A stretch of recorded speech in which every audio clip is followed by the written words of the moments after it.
Welcome to Beyond Wall Street, presented by Arixa Capital, where expert investors make their unique investment strategies easy to understand. I'm your host, Jan Brzeski, and today I'm talking with best-selling author Bethany McLean.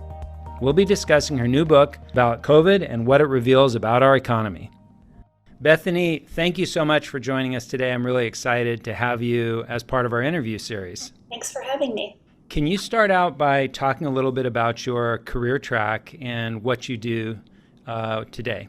So I've described myself in the past as somewhat of an accidental journalist because I had no intention of becoming a journalist. I went into the investment banking program at Goldman Sachs post-college and decided during those years that what I wanted to do was write about business, not participate in it. So I got a job as a reporter at Fortune magazine. I started working there in 1995, and I thought, well, if this doesn't work out, then I'll go back and do the business school thing. But I obviously never did. Here I am all these years later. And so now I am a contributing editor at Vanity Fair, and I'm working on a book. Terrific. And tell us about the topic of your book. So I'm writing the book with a co-author named Joe Nocera, and he's a longtime colleague. He and I co-authored my last major book, which was called All the Devils Are Here, about the financial crisis. And we're writing a book about the pandemic, about the economic consequences of the pandemic. But we're trying to take the same approach we did in All the Devils Are Here, which is to step back and say, what were the problems in our society and in our economy that the pandemic either highlighted or exacerbated. And our goal is for people to be able to read our book mid-pandemic, post-pandemic, ongoing pandemic, wherever it is that we end up as a society, and say, I understand these economic and societal forces that are at work now. Let's talk about the problems that existed before the pandemic that have been highlighted by the pandemic. What would you say are your top two or three that come to mind? Well, I think one is the role that the Federal Reserve is playing in our economy, which was something people were focused on before the pandemic. Indeed, since the years since the global financial crisis, the Fed has played an unprecedented role in our economy, broadly speaking. And I remember being struck by it. I wrote a mini book on fracking, and I came across a research paper pointing out that the Federal Reserve was the major enabler of the fracking explosion that we saw, because the main fuel and fracking aren't all the chemicals that go into the ground, it's capital. And in order to fund fracking, you needed really, really, really cheap capital. And the Fed's policy of keeping interest rates ultra low after the financial crisis helped enable the explosion of fracking. And that got me thinking, well, what else are we seeing as a result of Fed policy? And I think there are a lot of questions to be explored there, given that although the Fed, Powell is now talking about tapering, the way in which the Fed exits the outsized role it plays is going to be one of the key things any investor has to understand or anticipate. So that's one. I think a second area of focus for me is the hospital system. It just struck me, as it probably struck many people, that at the start of the pandemic, that we had a bunch of incredibly sick people who needed to be treated in hospitals, and yet hospitals were facing the threat of bankruptcy, because if they couldn't make money from surgeries, then they couldn't survive. And I thought, if hospitals and the health of people are key to our society, how do we have such a fragile system that is basically teetering on the brink of bankruptcy? And a system that, by the way, has marginalized and excluded a lot of people for decades. And I think one of the things that we see now is that we really are all in this together. Another area we're focusing on is supply chains. How did we end up in a situation where our supply chains were stretched so thin in the name of maximizing profits and maximizing efficiency that there was literally no, given the system, no resilience? So one of the reasons I was excited to interview you is that I think your observations are thought-provoking for investors. Even if you're not writing about investment specifically, each of those things you mentioned has all kinds of ramifications for people trying to make investment decisions. So let's start with the role of the Fed and the exit. How do you see that this could play out? I'm not asking you for a prediction, because none of us can predict, but I'm asking, can you provide one plausible scenario of what things look like 5 or 10 years from now based on where we are with Fed cheap money? One of the great glories of being a journalist is that I don't have to pretend that I'm able to predict where things are going to go in the future. I've come to believe that the global financial crisis is sort of a misnomer in the sense that it wasn't mostly a financial crisis. It was at the time, but we fixed the financial part of it. What it's become is a societal crisis. And reason being that it left a lot of people really deeply cynical about our system. And it left the Fed deeply enmeshed in markets in ways that I think have exacerbated inequality. And I don't know that the Fed had a choice. I'm not pointing fingers and saying the Fed did this to exacerbate wealth inequality. In the absence of congressional action, the Fed was literally the only game in town. But I think the question of what happens next is both a financial question and a societal question, because we've left large swaths of people by the wayside, both with losing their homes in the financial crisis to the problems in the student loan industry. But I wouldn't trust anybody who tried to make a prediction about where we're going, because we've never been through a time like this in history before. We've never had central banks with this kind of presence in the market. We've never had a period where interest rates have been this low for this long. So the questions, are from inflation to the health of the banks to where interest rates will be. So just as an observer of what's happening and a keen observer of what's happening, and you're doing deep research into some of these areas, if there's a rotten foundation and we're going to step through and fall through because of that somewhere, do you have any feeling about where that might most likely to be? Because, for example, you mentioned inequality, and I think inequality is a theme that runs through at least two of the three things you mentioned. So is that it? Is that really where things kind of come to a crisis point? And you mentioned cynicism as well. Where is a likely place that first hole emerges that's really a big problem for all of us?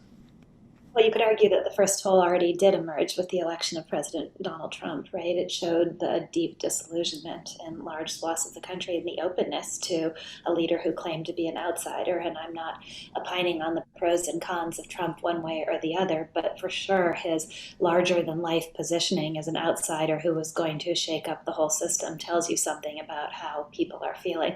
On a more prosaic or more financial note, I don't understand how the Fed extricates itself, and people who are listening to this, and you probably understand this better than I do, but when you think about the amount of debt on American companies, and particularly the way private equity's tentacles have spread through so much of American life, if interest rates rise that much, you're going to have a wave of bankruptcies. I don't see how we equalize. Maybe the Fed can taper a little bit, but if markets have a complete tantrum and if interest rates start to spike, I don't know what the Fed ends up doing. So I think we're in a time that is very much TBD. So you kind of drew a line between the financial crisis and COVID, right? Is there anything else that's part of that same line that fits in the pattern, either between the two or since COVID first struck? Well, for sure, the whole healthcare system, right? And that ties into the questions of private equity, because there's been a big move by private equity into the healthcare industry. And the way in which all of that shakes out in the future and the shape our healthcare system takes in the future, I suspect there will be a renewed push for universal healthcare.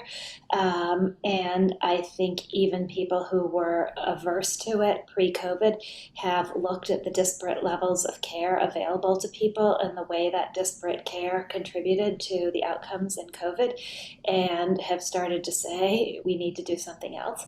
The political feasibility of all of that, we've seen healthcare reform get bogged down and decimated and mangled beyond what it was supposed to be a bunch of times. So I'm not counting on anything necessarily to happen, but I'd be surprised if there isn't a huge push from a lot of quarters for a very different healthcare system than we have now.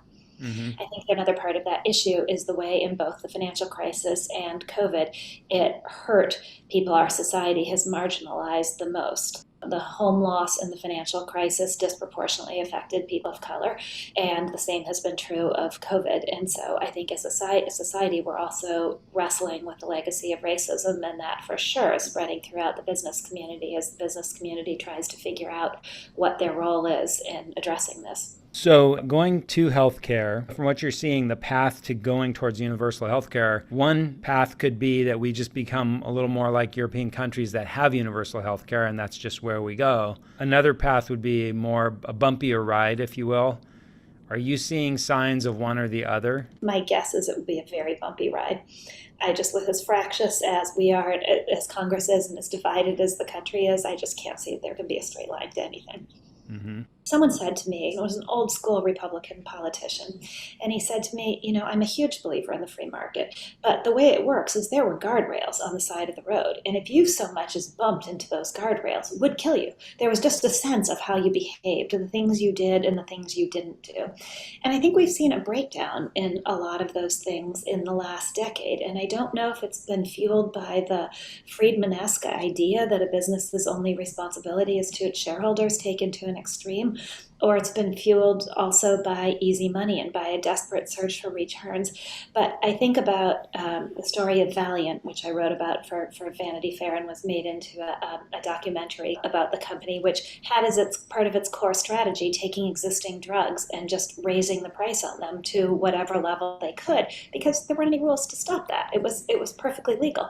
No one had done it before because you just wouldn't do it. It was just one of those things. It was past the guardrails. You just wouldn't do it. Someone would have taken you out and shot you.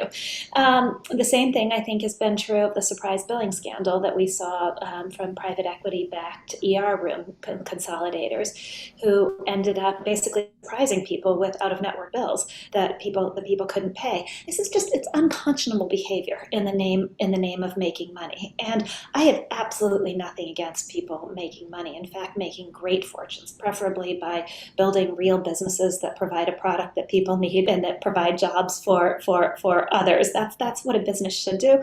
But I think the widespread acceptance of this kind of just gaming the system, unconscionable level of money making is, I wish people would stop it before it takes down our whole system. I wish people would have a sense that they're going to kill the golden goose. They're going to kill the system that makes so many of our lives possible. And I sometimes just want to yell at the business community, just stop, just get it together, just look at the guardrails, just start to believe that those exist again.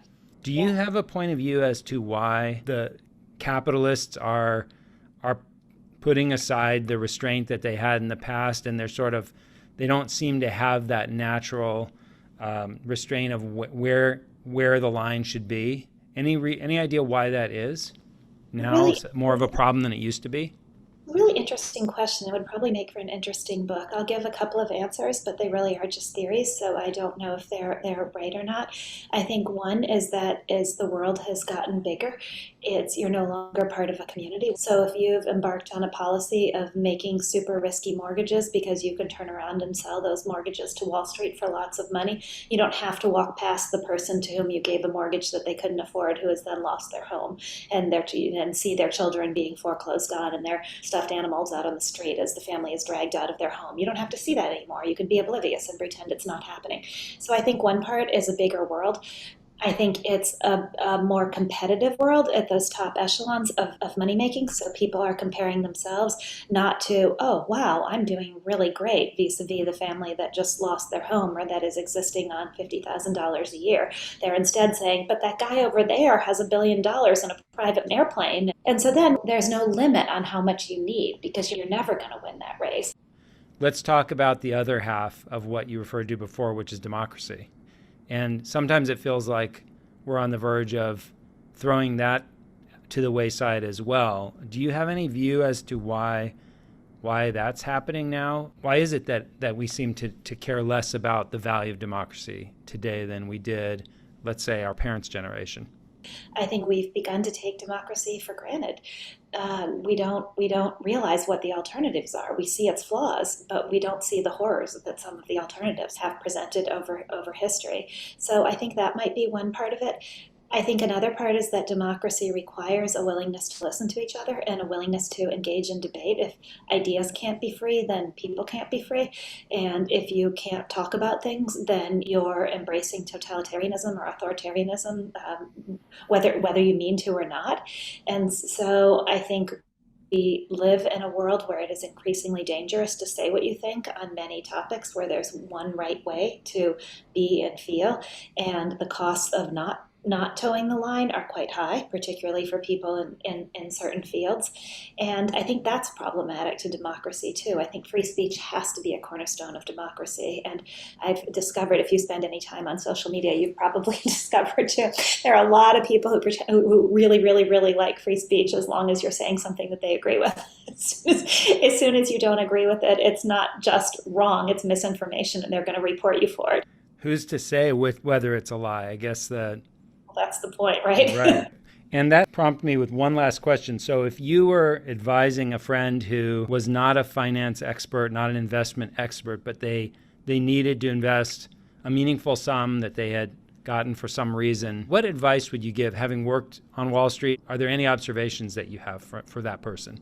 Well, the meta advice I have is that there's no excuse for not understanding it. If you are smart enough to go to college, you are smart enough to understand finance. And the main reason that most people don't is because they don't want to. And you should invest the time at some point in your life in understanding how our financial system works and understanding how to look at your own investments and think about them, because you are never going to be able to trust anybody to do this for you. The financial system is the bedrock of all our lives, right? It's basically the oil that makes the machinery work. And so you should, no matter what you're going to do in the world, you should understand how finance works, because it's a critical part of how the world works. I mean, you'd never say to someone, oh, you don't have to understand how the US government works. You don't have to understand elections. It's not that important. So why are people allowed to say, oh, I don't get finance, as if that's some sort of badge of honor? I'm in the arts. I don't understand finance. Well, no, it's just part of being a functional human being, right? just understand it, damn it. So I guess that's my biggest piece of advice. That is fabulous. It is hard to get people interested in these topics of finance and investment, and it's hard to explain to people why it's important, but I think that you just said it well. Thank you so much for your time. Well, thank you for having me on. That was interesting and thought-provoking. I'm Jan Brzeski, and you've been listening to Beyond Wall Street.